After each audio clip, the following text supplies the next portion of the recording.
Magandang umaga po sa ating lahat. Happy Monday po, March 2. Magre-report po muli tayo. So last Monday po, galing po tayo sa Palasyo, sa Malacanang. So, meron pong dalawang event po doon. Yung isa yung tungkol doon sa LGSF, sa pagbababa ng pondo ng ating Malacanang.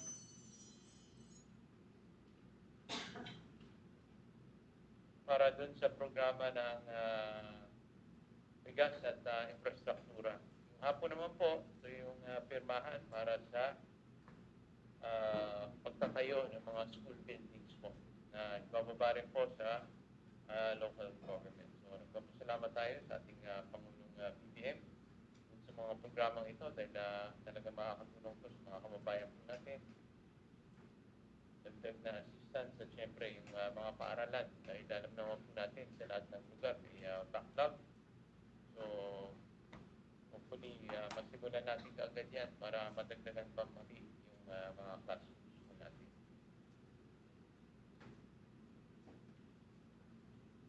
Nagkaroon rin tayo ng pagpupulong sa Novotny Polytechnic College sa lahat ng mga estudyante at faculty. Alam niyo naman na bago yung ating facility pero hindi dyan nahihinto yung mga programa po natin. Gusto natin mas lalo pang pagandahin yung takbo ng ating kolehiyo at mapakinggan rin yung mga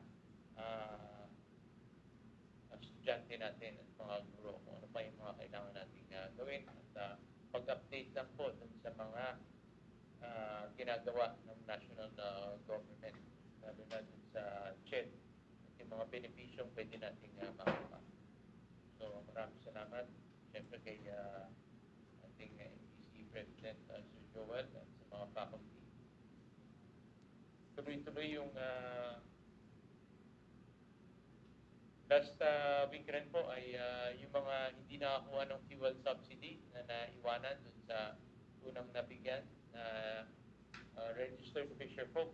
Ito na po, halos 60 po sila nakuha na po nila yung fuel subsidy. So timing na timing, alam naman po natin na nagtaas at magtataas pa ng fuel dahil sa mga kaganapan sa ibang bansa. At last Monday rin po, pumunta rin po dito yung presidente ng Converge. Ito yung mga problema ng ating mga residente sa kanilang internet connection. So napag-usapan natin yung mga kailangan gawin kaagad. So dahil na putol po yung mga linya po natin underground fiber, kailangan gawa tayo ng temporary na overhead cables para kaagad magawa po natin. So nakikiusap lang po tayo sa ating mga kababayan, report niyo po dahil marami pong report po dito, mga illegal connection, kaya pala kayo nawawalan. Pero mga illegal na contractor na tinatanggal yung mga nakakabit para pag nagbayad yung iba, doon naman nila kinakabit. Okay, so dapat po lahat ng gumagawa mayroon pong permit. Kung wala pong permit po yan, illegal po yan. So dapat doon mismo sa kumpanya ng telco yung gumagawa po.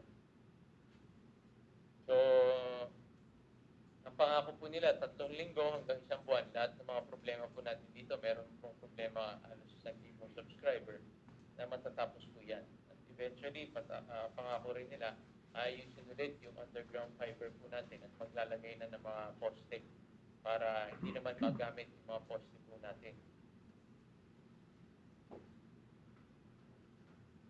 Yung sa anti-rabies vaccination po natin sa cats and dogs, tuloy-tuloy na po yan. Meron pong schedule. At meeting kasama ang MMDA, DPWH, at yung Japanese consultant tungkol dun sa NAVGate. So, tuloy-tuloy po natin binabantayan po yan. High tide po. So, 1.6 po pagdating ng Thursday, 1.5. At pwede na po mag-apply yung sa Special Program for Employment of Students. So, nandyan po yung mga qualifications po.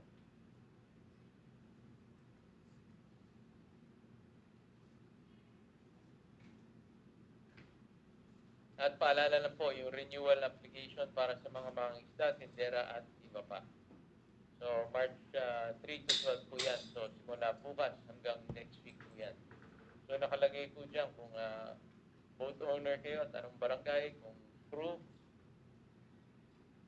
at yung mga vendor po. Renewal din po ng mga prangkisa sa tricycle de pajak, de motor, at pedicab, at yung mga sa jeep naman po. At yung real property po, tax, paalala lang po. Kahit matagal pa po yan, pinapaalala po natin. So, para magka-discount po kayo kung nabayaran nyo ng full before March 31, so meron kayong 6% discount. Tuloy-tuloy pa rin po yung late birth registration po natin. So, bumababa na po ito sa bawat barangay. Napaka-importante po nito. Alam po natin, marami pong walang mga birth certificate. So, sana punin natin yung pagkakataon, hindi yung kailan kailangan natin. Barista, get trained and hired. So, meron po tayong bagong kurso.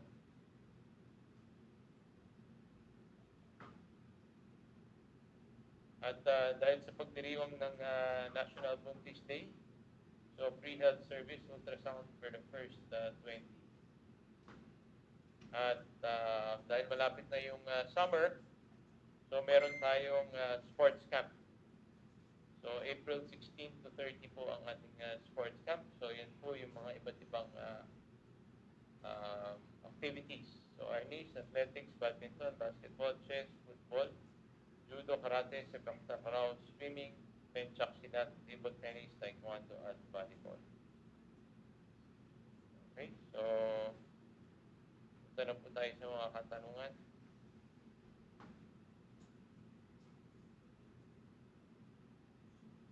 Pwede po ba mag-renew kahit nawala yung name nung nakaraan fish worker po?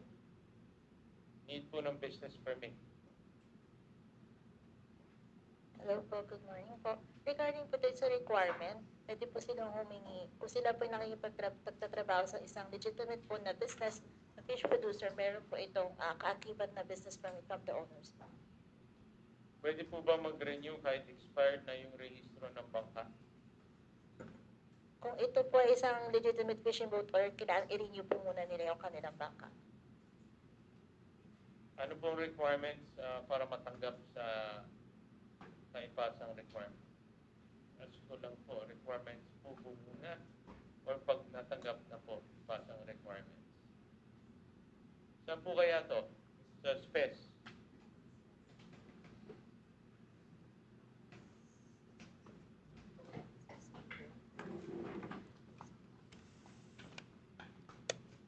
Magandang umaga po.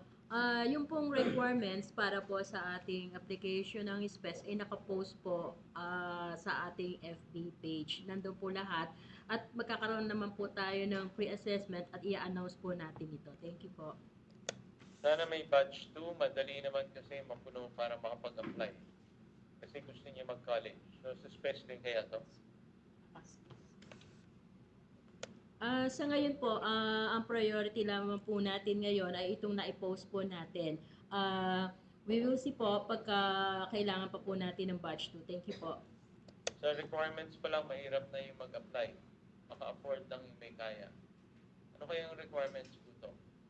So, paki-message po kami kung ano po itong ina-applyan nyo. Kasi marami tayong iba't ibang programa.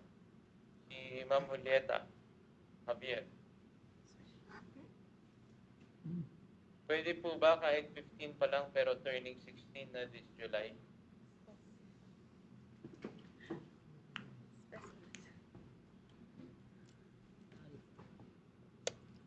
Kasi po ang requirement po natin na ito ay nanggagaling po sa Department of Labor. Sa kanila po, sila po yung nagmandato nito ng age requirement. Thank you po. Sana magawa ng paraan yung mga bumibiyahing e-trike sa phase 1, kawawa legal na padyak. Noted po, paikutan ko po. Tanong lang magkano po ba talagang minimum fare ng tricycle de motor. So nakapost naman po yan. Saan po pa nila makikita yun? Yung pong taripa ay makikita po sa mga jeep Tricycle. at tricycle. Nakasabit po yun. Nakapost po yan. Saan po ang schedule ng libreng anti-rabies at pet registration? So, popost po natin ulit. Hindi po ba maulit yung barangay tansa, bakuna sa pet? So, pag may schedule po, kaya natin inaano para mapaghanda kayo. Pwede naman kayo pumunta dun sa ibang mga barangay. Ilan taon po ba ang aso bago maturukan? Minimum po 3 months. Sana po may printing machine po sa school para hindi kami mga magulang magpa-print sa mga pinaprint ng mga guro. Saan kaya?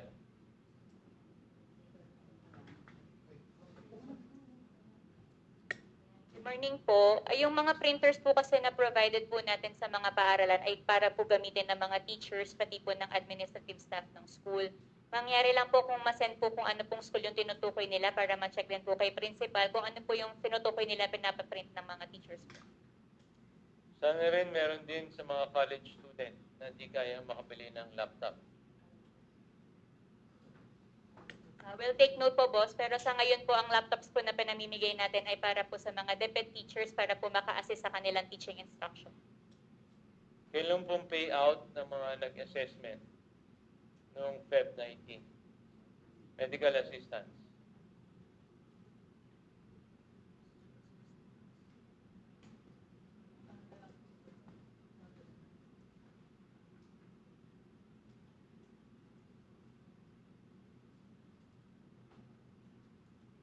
Sinong in-charge dito?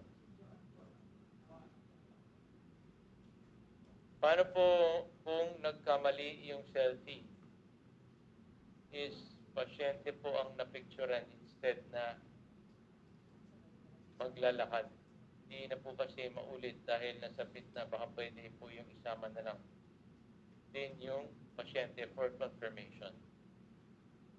So medical assistance yata to.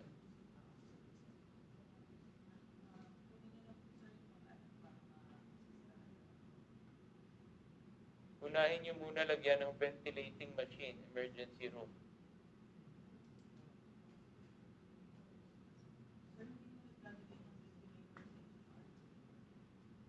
Po. Sa IC po yun ginagawa. Ay saan po kayo pumunta? Ano pong specific na sakit ang sa others po nakasulat dito sa page?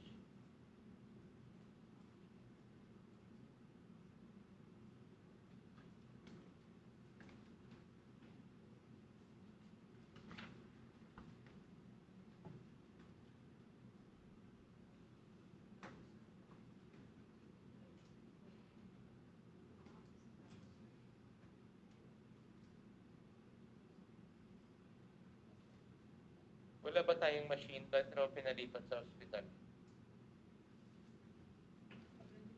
Oo. Meron po tayong ventilator machine sa ICU.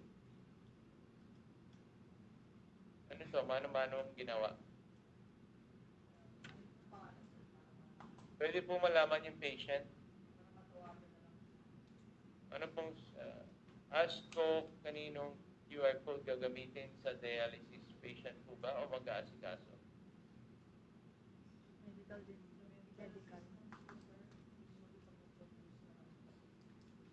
So, sa medical assistance po ba to? So, kaninong QR code yun? So, sa patient po. So, ang bilis naman mapuno kaming stroke. Pwede rin po kayong pumunta sa NapoServe po. Paano po kung nakapag-book na appointment pero walang selfie? And so, serious pong medical abstract.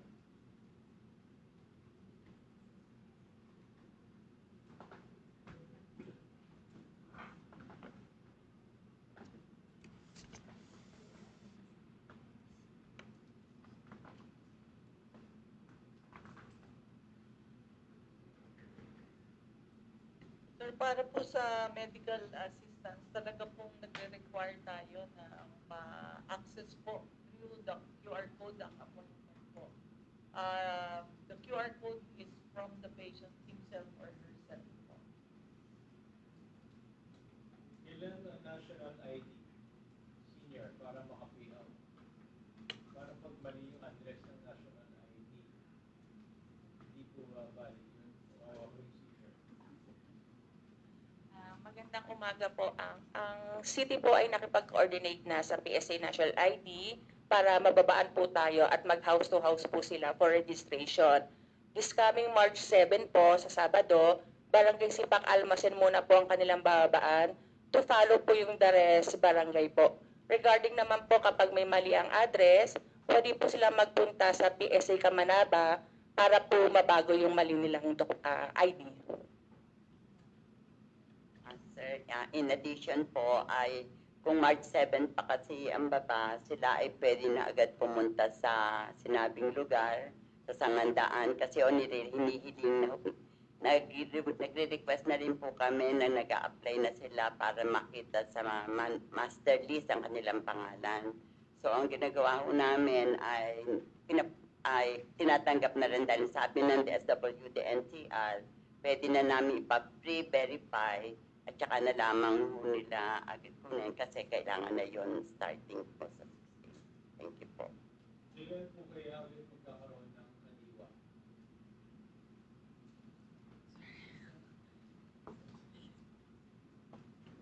Sa ngayon, naghahantay pa po tayo ng advice mula sa Department of Agriculture at may inaayos lamang po sila.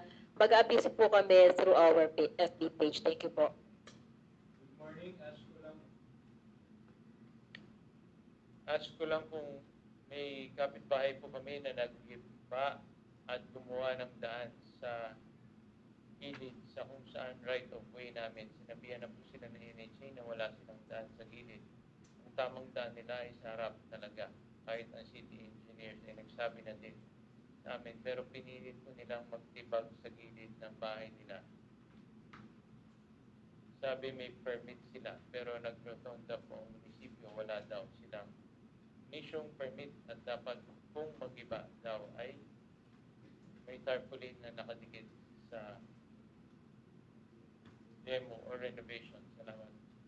Paki-text na lang po kung saan area to para mapupuntahan.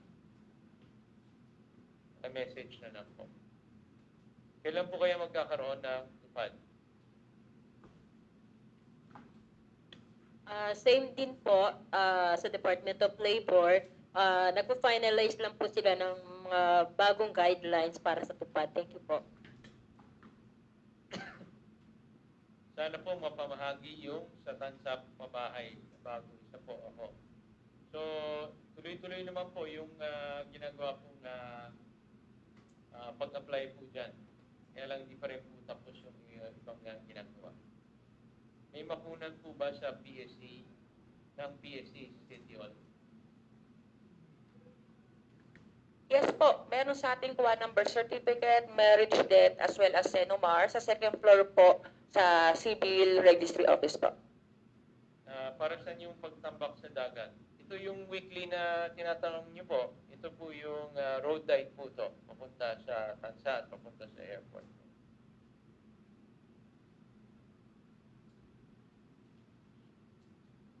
Wala na.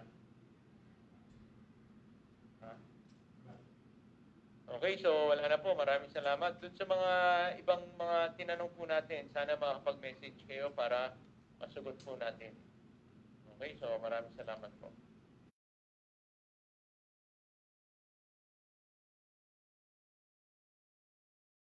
Ang pamumuhay ay pataas sa Navotas. Ang modernisasyon ay nagsisimula sa ating kabataan.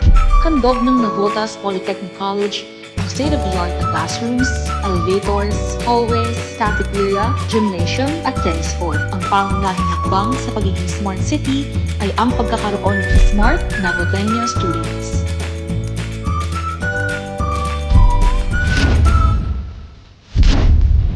Tuloy-tuloy rin ang improvement sa elementary high school ng Navotas. Mula Wawa Elementary School Kaunlaran High School at North Bay Boulevard Elementary School, ang bawat classroom ay training ground para sa susunod na henerasyon ng tech-savvy student.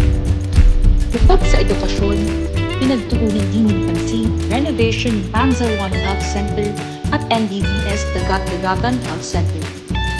Kakibat ng ating mga bagong health center ang programang Yakap ni Pagulong BBM sa ilalim ng PhilHealth. Handog nito ang libreng check-ups, lab tests, cancer screening tests, at 20,000 pesos worth of essential medicines kada taon.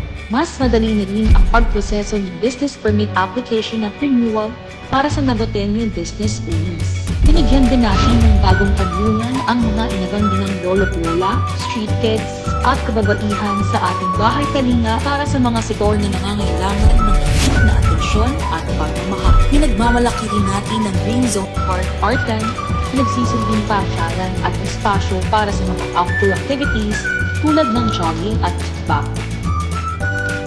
At syempre, bilang fishing capital of the Philippines, modernize na ang ating Navotas Fish Port upang mas maging efficient ang hanap buhay ng isang Navotes.